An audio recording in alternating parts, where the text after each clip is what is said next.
Our first panelist of the day is Ms. Lakshmi Narasimhan. She is a growth marketer and a passionate diversity and inclusion champion with special focus on women empowerment. She is a multifaceted person with an interest ranging across brand identity, data driven marketing, and sales enablement. Her personal interests are music, dance, fine arts, and storytelling. She is based in Chennai and is currently a digital marketing advisor for many industries. In her earlier stints at Gillette India, Wipro Technologies, and Cognizant, and as an independent business consultant, she has been a key contributor on business enhancement strategy, strategic marketing, competitive analysis, marketing communication, sales enablement, web and data driven marketing, and business process mapping. Our next panelist of the day is Ms. Lopamudra Roy. She is the founder and CEO of Road Not Taken and advises clients on people centric business solutions. Her clients include blue chip companies such as Samsung, Amazon, Unilever, Nestle, Flipkart, Bank of America, Godfrey Phillips, Fortis Hospitals, Berger Paints, and more. In the past, she has donned several hats: an innovation expert at Nielsen, consumer behavior specialist at the Third Eye, consumer insight expert at Unilever, managing both Indian and global brands such as Fair and Lovely, Ponds, Vaseline, and a neuroscience expert at Nielsen. She enjoys a spiritual way of life and runs a e-magazine called The Mother in the capacity of executive editor. Our third panelist of the day is Miss Meenu Kumar. She has 25 years of experience in marketing and simplifying businesses with visual storytelling. As a CEO of Doodle Corp for last 5 years, she has served around 30 top global brands.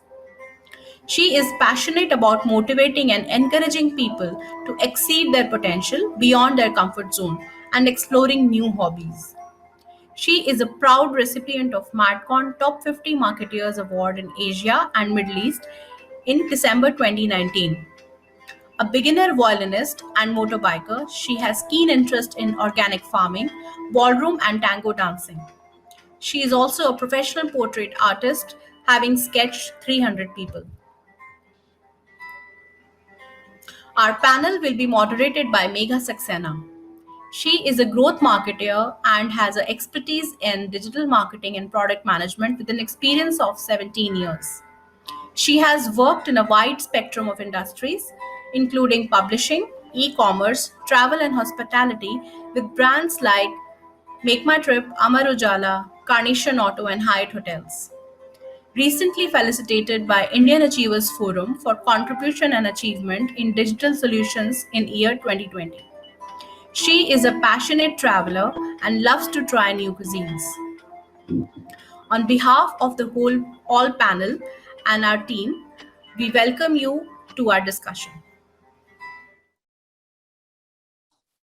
Thank you. Thank you for playing that video. Once again, good morning and welcome. On behalf of the Wiki team and DBF, I welcome you all to our panel today. So the topic of our panel is the gig economy, how women is managing the gigs, and what are the various challenges that we face and how to overcome that. I'm really grateful to be discussing this panel with our esteemed panelists. So what is gig?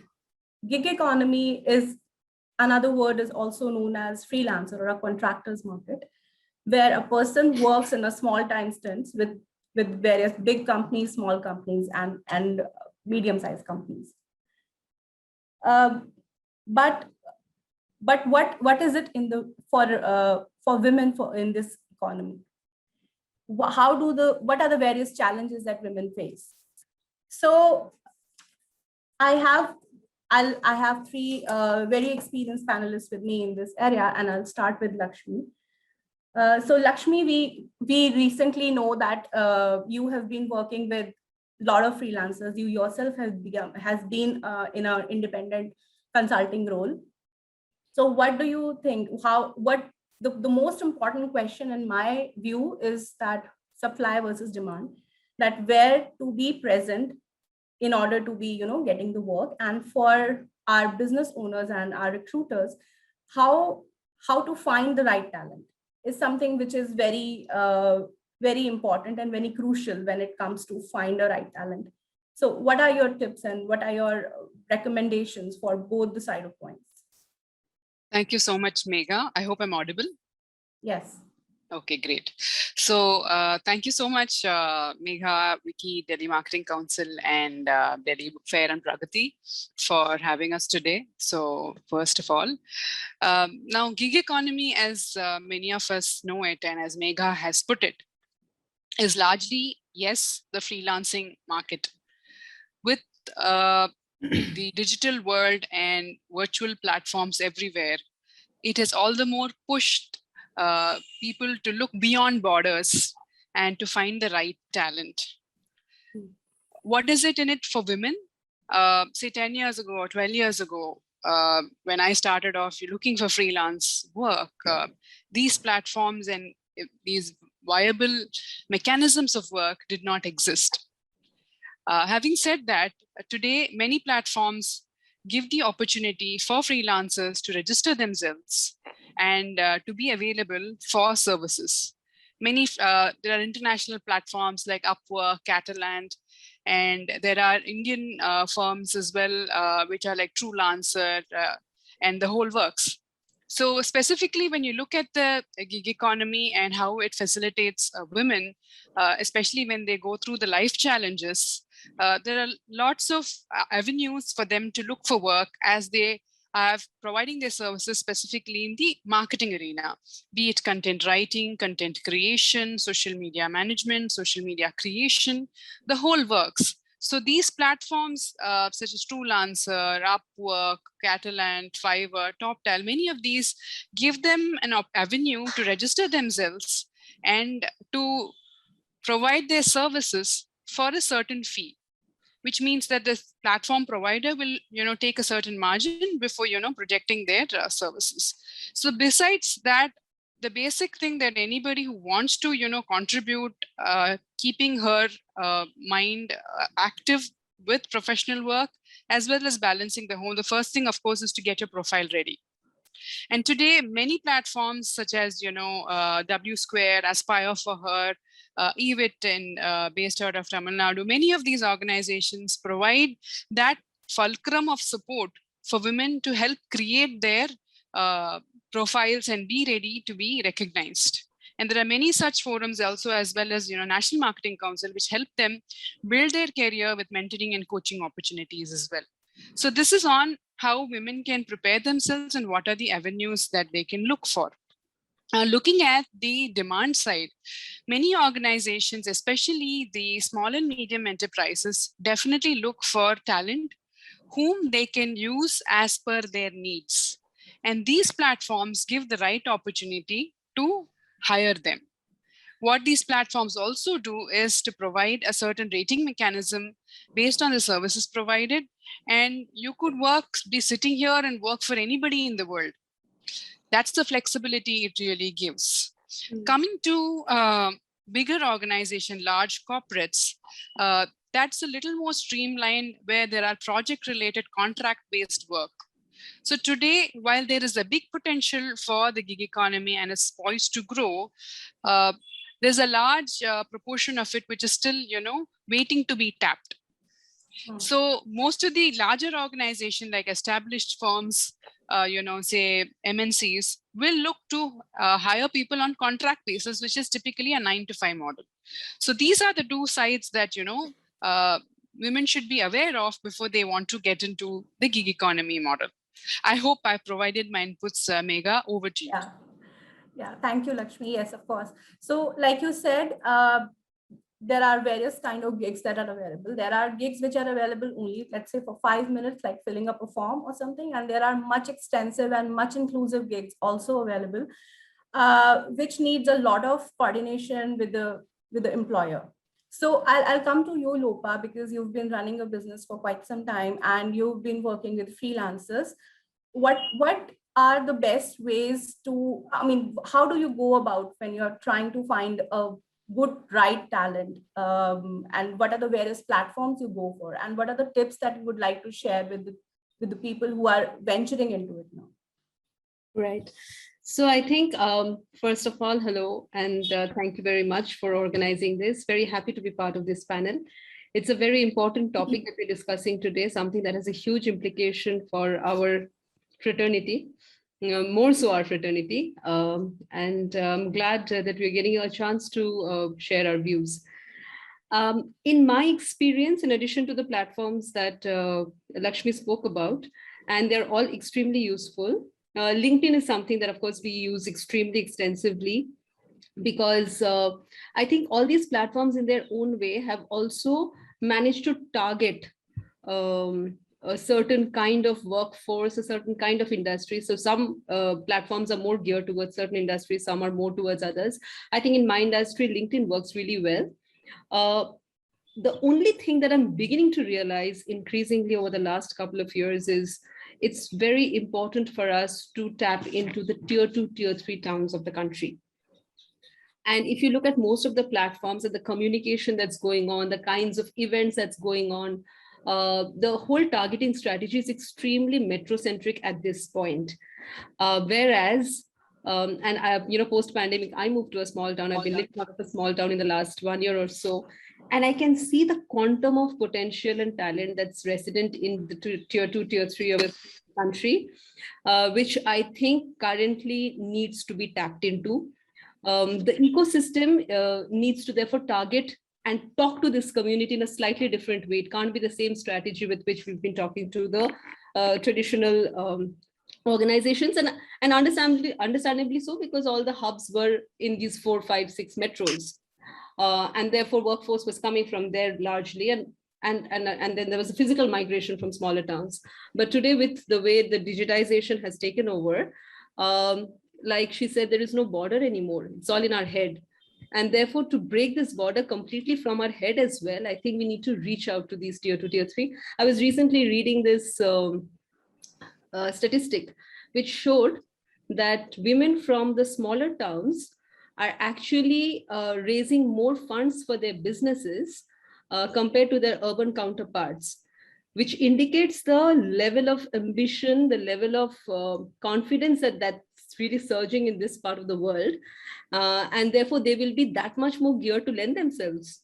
And therefore, organizations should also kind of rise up to this occasion, look to them on how to tap into that. So I think in addition to what Lakshmi said in terms of how to bring the supplier and the demand together, this is a huge potential that's lying untapped at the moment, which I think as an ecosystem, each one of us needs to focus on. So as a business owner, I need to start engaging in my own way and start exploring, these dynamics from smaller towns. Now that I know I'm staying in one, what are their go-to mechanisms to reach out to business owners, and how can we build this part of the ecosystem, which I think is currently not as developed and is waiting to be tapped into.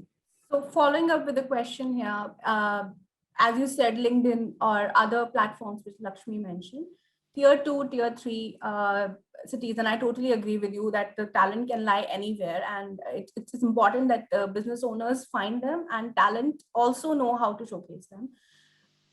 What kind of successes have you seen in LinkedIn or on these various platforms when it comes to finding talent, and were you able to find the right amount of talent in these cities, which is not a metro? Yeah, I think that's very important question that you raise, because that's where I have stumbled upon. Because in my search and in my conversations, active conversations that I've had in these platforms, the supply has typically come from metros. And therefore, I think there is a huge awareness drive that needs to happen. And which is why I'm saying that a whole targeting strategy needs to happen for tier 2, tier 3 towns by these players, by each of these platforms, because in the traditional route, it won't come. I think Facebook to a large extent does deliver, but that's still more SME practice, and it's more bringing the startups together and using it as a platform to sell your products, but not so much as a gig economy ecosystem where I can be seen as a skilled where I can be contacted for the skill that I bring to the table. Okay. So I honestly haven't met with much success, and which is why I feel like there's a lot waiting to be tapped into from this part. Yeah. So I'll come to you, Meenu. You run a very specific kind of business, which is, making doodle videos, and it is very engaging. And I'm pretty sure that you must be finding it a little difficult to find the right kind of talent if you have to, find a person who can do a certain project for you. So how do you go about it? And what do you look for when you're finding people on these platforms, or what are your suggestions for upcoming talents, that how can they market themselves? So yeah, that's a great question, and I want to come to that, just a little after I start my precursor to the gig. So I think gig happens at two levels. It happens either out of desperation or it happens out of drive. So two things drive, choosing a gig. Otherwise, a job is what you strive for, and in 6 to 4 months, you will always get a job, and you will get to a better job sooner or later. That's a safe path. I mean, it has its own challenges, but the gig is driven by either desperation or drive. So, and that happens at three levels. I think, it's three phases of life. So initially, when you're a student or a single person, that's when you go with, choosing a gig. Again, it could be desperation that you need to work to, meet your bills because you don't have support, or it could be because you want to choose a lifestyle which supports, freedom, flexibility, travel, exposure, and all of those things. And you want to, so basically, that's where you choose either way. Second part happens if you are, being a woman, you want to support a family, you want to be able to be a mother as well as do, work. So that is where, it happens. And then the third part comes where you're like, you've accomplished a bit, you're in your 40s or 50s, you choose consultancy, and, you choose to work from anywhere and for many people. So at three stages, this happens. But at all stages, it's a tightrope to walk on. Whether it is, choosing for, a lifestyle, or it's choosing to support yourself in either ways. Whether it is for a man or a woman, I think, there are people who are handicapped and they want to work and they will do it this way. So either ways, it's a tightrope, and, you choose either drive or desperation and you go on. And I have chosen, gig since 92 with these three, with all the three reasons. I stopped taking money from home when I was a student, and I supported myself by making portraits in marketplaces. And I'm talking of a time, early 90s, when you didn't have the social platforms that we today talk of, to be present. So what was driving me before these platforms existed was, the need to connect with many people and collect a lot of exposure, which gig really does, compared to a desk job or a organization, which like I was with Oracle for 10 years, and within Oracle, I was like, in a little cocoon, and I had exposure, but it doesn't interact with such a wide range. Like now 30 brands, and like Lopa's doing multi-brands, and, Lakshmi's done so many brands. So gig offers you a very wide road. And that's what was, as a student, I didn't want to confine myself to one brand name. I wanted to do many, many things before I knew what I wanted to do. So I think the thirst and the drive is what is the primary reason which will enable you to, platforms and things like that. So that's where, I think the drive is important, before we decide where to show up, that, we need to be there, and networking in person is what I did, way back in 90s. And networking, I think, is also a wrong word. It was connecting for me. I don't think networking is a very soulless way of knowing people, or, a selfish need of getting money or business. Yeah. For me, it was connecting and knowing people and what they were doing and learning from them. And along the way, they became mentors. So, that's what enabled my career. And then slowly, of course, I got married. I had 2 children. I was moving towns. So how did I stay in the industry? This is what I did. And I'm now talking like 2000 or so, when Gaon was an upcoming town, and, we came here. And I think I got on LinkedIn in 2003 when it just came up. I think end of 2003 or 4 is when I got onto LinkedIn. And that's when I was like, oh my God, like what I've been doing for 12 or 13 years can now be done on a computer. So that was very exciting. When I joined LinkedIn, I think there were 1,000 people on LinkedIn, and it was like just mind-boggling for me, because I was a person who always went into libraries and hunted for information, and spent more time in books than people. But then this became like a great platform. So of course, this is what Lopa and Lakshmi have been talking about, that you need to be present in those places, but the drive accompanied with present, looking for avenues which are changing. So no matter what the avenue is, you got to keep finding out, and keep becoming present. And then it comes to the stage where I'm talking, the third stage, where now you're an established professional and you're a consultant. Now you choose your customers, you choose whatever you want to work with. So along this, I think all of this could be summed together as personal branding. That of course, your personal brand grows after you've done the work. You start being present in the beginning, and as you grow, you start becoming a brand. And that's when you're at the top of the gig. So now when I'm at this stage of having worked for so long and being successful as a gig provider, so when I set up my business 7 years back, that's what I wanted to do. That I was globally connected with so many people that it became natural for me to create this business, because I had so much talent ready as a bank. And I wanted to give the chance. And of course, I prefer women, although men are very smart and talented, but women have so much pent up energy, people who've wanted to work and not been able to work. So I have a bank of artists, writers, voice artists, sketch artists, video artists. So like all of these people keep forming a bank. Now that they know Doodle Corp exists, they keep reaching out to me, and I'm creating a platform, a technical platform where people can be registered as my talent bank, and then I can just pick whoever's relevant, because I serve multiple industries. So I need a specialist writer or an SME for every industry. So all of that. So that is on the company side. I realize this because I've worked with companies which realize that there are women who are sitting at home and they have great talent, either retired early because they had a child, or because they had a parent to look after, or whatever reason. But if you see traditionally, if any of you have kids in school or you've been in school, you'd see like girls are the ones who are always getting the grades, always focused to hungry about competing and competition. Many girls actually struggle to study. In the tier 2 cities and the 3 cities, they struggle to study. So they really upbeat about it, and they know they have a short shelf life of talent. So there's a lot of talent out there, and companies which realize that really leverage it very well. If Huffington Post by Ariana Huffington was started as a gig for women kind of a thing, because she realized that she was working with, I think, New York Post or something, and she realized that she was so burnt out. One day she slit her lip. She fell on the desk and slit her lip. She fell asleep because she hadn't slept for 3 days, and that's when she realized that she needs to do something more soulful.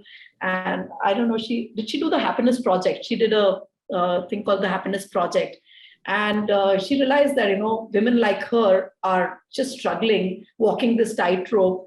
And for us, I think gig is really great because it allows you to stay on board, do both the things, family as well as. So yeah, I think you're as in essence of time, I'm just trying to wrap this up here.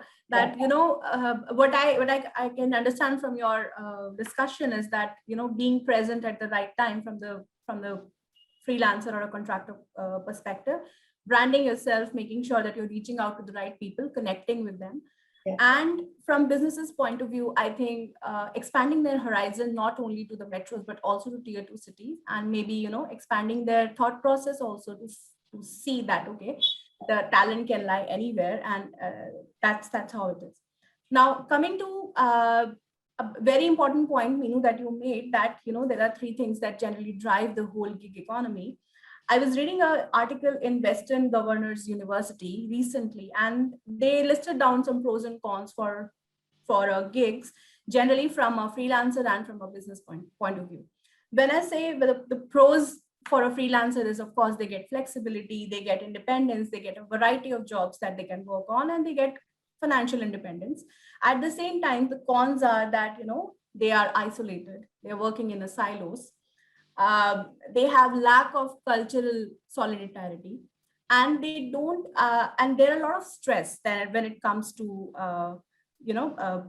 so and specifically for women, because we know we have all been working with women who are working on gigs, and we know that they are managing home, they're managing their families, they're also doing gigs because they want to stay in touch. So stress is something which automatically comes into picture with the time management. So coming to Lakshmi again, Lakshmi, what do you think? What are the best ways to manage this? How to discipline yourself or manage your time when you're doing a gig? Great question, Megha. I go back to what Meenu ji said, that it's either drive or desperation. So in both cases, the women specifically that we are looking at have to really not only earmark themselves, but also inculcate, especially in the digital world with the family, as to what those boundaries are. So with the increasing work from home opportunities, being present doesn't mean you are available for everything. And that's something they themselves should, be disciplined about. I mean, when you go to, even when you're doing gigs, I think pre-pandemic, you could go to a client's office and work out of there. But now with professional services, you can work from anywhere. Your home is your virtual office. So while it gives you the flexibility of being, available for your family on a need basis, you yourself have to be clear on which is the place you choose to work from home, be consistent about it, and inculcate that with your family to say, hey, this is my office space, and at this time to this time, whatever you choose it to be, is when you probably have to be undisturbed at your professional services. And they also need to understand those boundaries in a gentler way. So those are some things I feel will go a great way in defining your own work, as well as giving the best services to your professional firms, as well as being available for care to your family. Those are my 3 points here. No, great points. I think self-discipline is something which is very important when it comes to person who's working as a freelancer. Lopa, what would be your thoughts on this, managing time and managing family? You're on mute, Lopa. Thank you. So I completely agree with Lakshmi that, just because you're present doesn't mean you're available. And I think the other conundrum that, the work from home brings more so for the freelancers is you feel that multitasking is the way for me, because, I'm going to be doing this and I'm going to be managing home and my child and my family and my work, and I'll be hiring and sacking while I'll be cooking parwal. All of that is going to happen at the same time, and my work hours therefore starting at 5 in the morning and ending at 12 at night. No, I think as much as we need to respect the fact that there is time for family and then there is time for work, and we need to do that. Also, I think this multitasking myth has to be severely broken. It's nothing like multitasking. Yeah. So even when I think I'm, exactly. Even when I think I'm multitasking, I'm actually doing one thing, and then in very, very quick successions, I'm doing 3 other things. Absolutely. So even then I'm not multitasking, I'm doing one thing at a time. All that we are saying is club things that require similar energy. So when I'm cooking and cleaning and washing, I have a certain energy requirement from myself. When I'm sitting down on my Excel and pouring on numbers, I have a very different energy requirement from my own self. So in fact, a lot of times even my work and my home work can be mixed or can be one after the other. But I need to understand this whole requirement of what energy is required out of me. Sometimes I need a creative energy, sometimes I need an organizing energy. So what is it that I need for myself? And now, thanks to this new system, I have the flexibility of breaking my day down into things where I may club work and home in a certain slot of the day, but that's not to say do both together. So I think disciplining ourselves to allowing ourselves to do both with equal integrity is important, because unless we give that integrity to home, we won't be able to give that integrity to work, and vice versa. So let's not multitask. Let's not delude ourselves about this whole multitasking magic. It doesn't work. Let's slot, compartmentalize, and give all of us to that one thing. Agreed, 100%. I think multitasking is a big myth that we have to break. Absolutely. Just diverting a little bit right now from the topic, giving an example of myself trying to multitask in the morning. I managed to skip breakfast for this panel. Don't ever do that. It's the most important meal of the day. But this happened, unfortunately. So, Meenu, I'll come to you. So while we say that, okay, it's very important for us to discipline ourselves, we are women, we have to make sure that we are nourishing ourselves correctly and all. There is a very underlying requirement also from the business owners as well as the families to understand that, okay, while she is freelancing, she is available at home, but she is also working. So what do you think? What kind of changes do we need to bring in our families and also in our workspaces for them to understand that I am that a lady or anybody who's doing a gig, be it a man or a woman, how to respect their time? What are the various things that we should be telling them? So again, starting with the fact that you're either a person in a gig choice of life, you're either a person who wants it all, who wants family and work, or it's a person who has to do it all. So you kind of, naturally take more responsibility, or, end up getting more share than what, traditionally people would choose. So yeah, you kind of fall in one of those things. And the three things I think that help and have helped me is, one is accountability. So, you need to be accountable if you are taking the time into a personal space from a workspace. So you need to stay accountable. Like I tell my teams that manage your work from home and take time off when you want, but just let the work be carrying on. So, you shouldn't have to come and tell me that I need leave. You should have to make sure the work is going on, who's doing the work, even if somebody is, I'm sorry, unwell at home, and you have to take time off. It's your right to take that time off. You don't need my permission for that time off because you're working for them. So you go on and, just say that, okay, this work is being managed like this and I'm not doing it, this person is doing it. So accountability is really a very important thing. Number two is, of course, time management. And for me, it's really worked to do early mornings and early nights, or all nights. I've done both. So I end up doing 45-hour shifts, every 1 month or so, at least once a month. But rest of the month, I would do like 5 o'clock mornings and 9 o'clock nights. So I sleep by 9:30, and I work out, I wake up at 4 and, do whatever else. And, these two things are really prime on the list of, being able to give freelance as a provider, or take freelance as, somebody who needs to do it or wants to do it. So, those two things really, really help.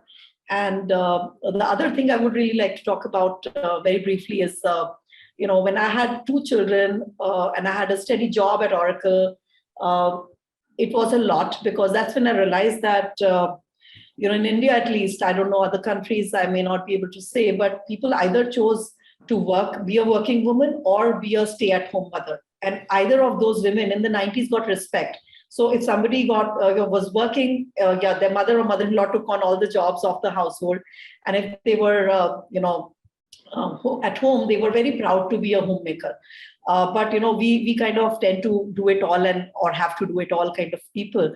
And that's when I realized that in my list, in my to-do list, of course, I didn't exist in my list. And 95% of the things that I did were what I have to do. I have to put the washing, I have to do this, I have to bring the money home. And there were probably 5% things that I really liked to do.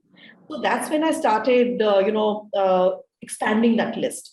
That what is it that I want to do? That's how my work also becoming more over the years of what I want to do than what I have to do. Because if my working life is 10 hours, then it should be something I not have to do, but I want to do and enjoy doing. So slowly I built that. And of course, I picked up so many hobbies, which are very refreshing and they keep you grounded as in a learner's mindset. So those things are also very important for gig. I mean, they don't have to be hyper into doing many things, but just pick up something that makes you happy and keeps you grounded to who you are or who you want to go out of. And that's the combination, that's the balance, that helps the balance, because no matter what you call it, it's a tightrope. So yes, I think I agree with you there. And now I'll touch upon the other important aspect of the gig, which is the money.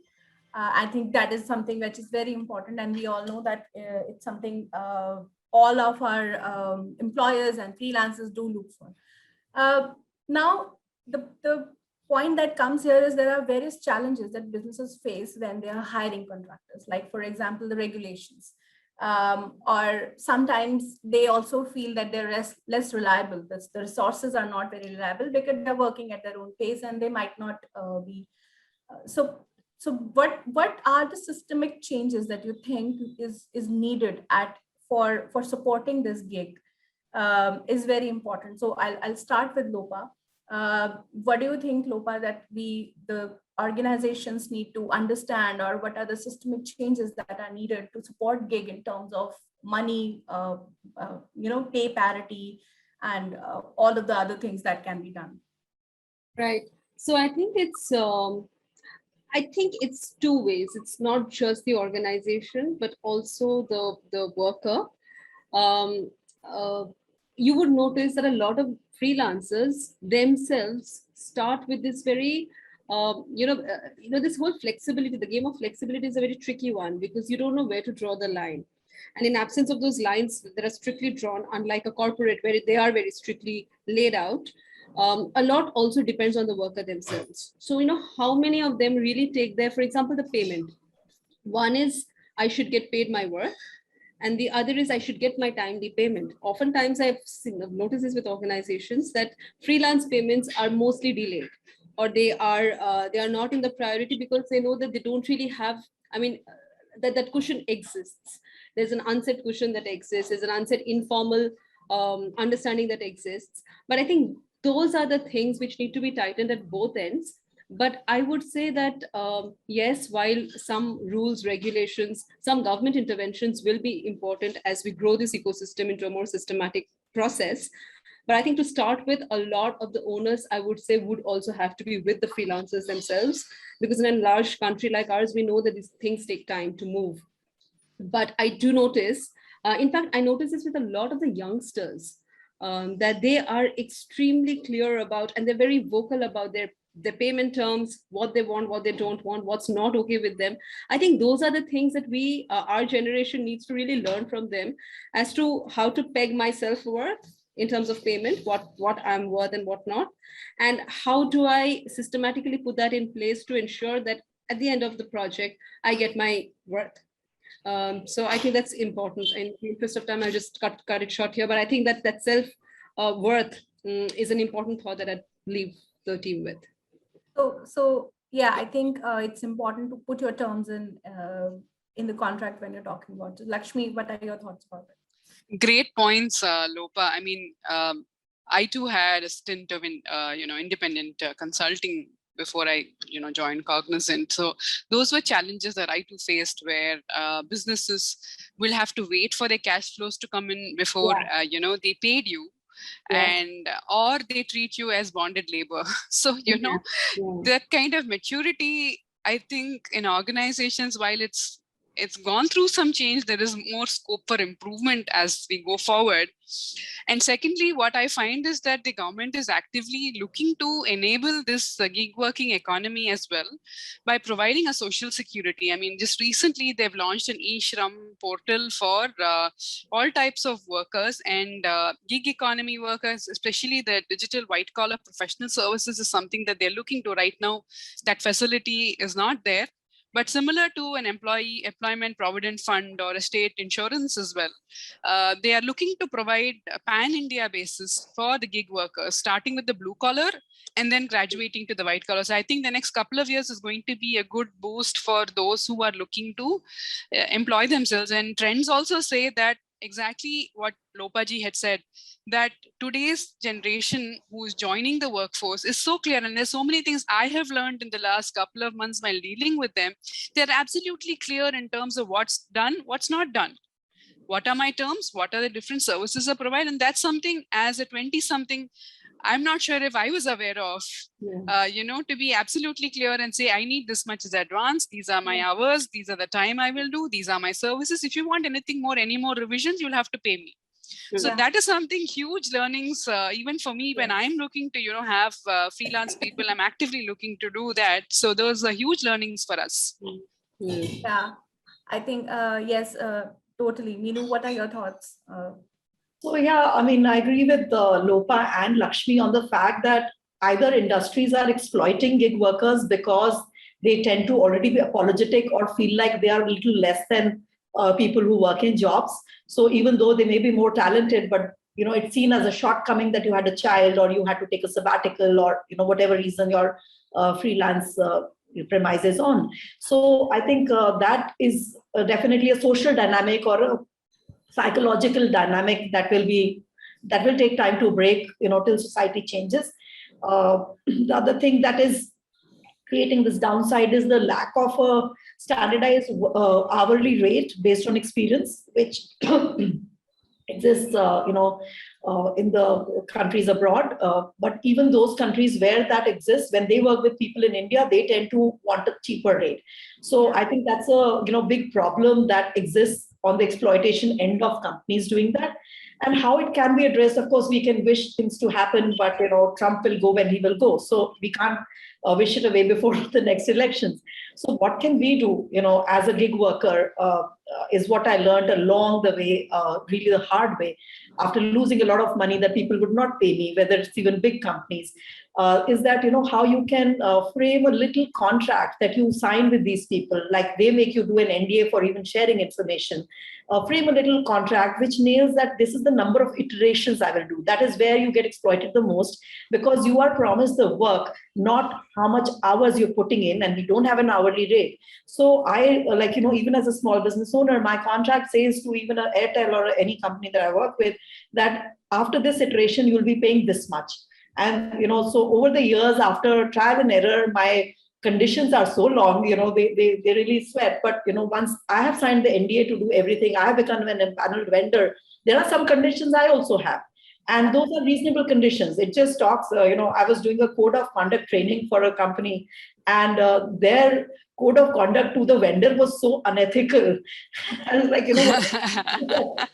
ironical, no? I just want to close at that, of course, the ideal world should exist and we can say all the things that must exist. But what we can do starting here as a gig worker is that have a little terms and conditions where, this is the number of iterations I'll be providing. After this, if you have agreed and the changes are from your end, if you're changing the concept, if you're changing the theme, then we start again.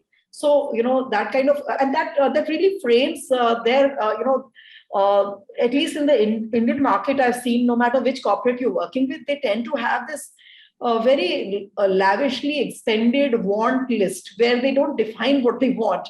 So I don't like it. That's like a typical comment that a creative gets. So I think we are on time now, okay. And yes, and I thank you very much. I think the points that you've made are very valid. That we need to make our contracts, we need to make our make sure that how many iterations we're doing. So these are some valid points, and I hope this session helps businesses as well as the freelancers who are coming in the picture and they are working. I once again want to thank you, Lakshmi, Lopa, and Meenu for your time here.